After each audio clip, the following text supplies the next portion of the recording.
Vlastne tá restná terapia, môžeme povedať, že tak urobila takéto zapnutie, alebo taký ten switch, že zrazu všetko začalo byť zelenšie, zrazu som si začala všetko spomínať. Ja som si totiž to z detstva ani nič nepamätala.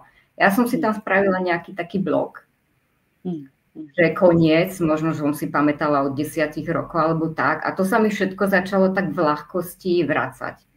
A ono ten channeling u mňa začal vlastne v meditácii skôr najprv. To bolo prvého, ktorého som začala channelovať, bol na nebo vzatý Saint-Germain a on začal chodiť vlastne v meditácii. Ja som 2-krát denne meditovala, ráno a večer. No a začalo sa to prejavovať tak, že to bolo jedno slovo, 2 slova, potom to boli vety, potom to boli odseky, potom prišli bytosti svetla, potom prišli sprievodcovia.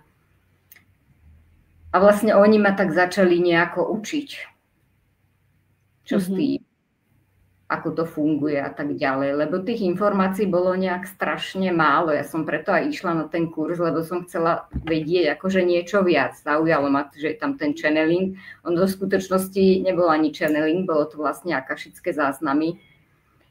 Takže vlastne moja cesta bola skôr taká, že som sa cez tých zahraničných channelerov skôr viac dozvedela, cez nich som sa začala učiť a plus od sprievodcov a od všetkých tých bytostí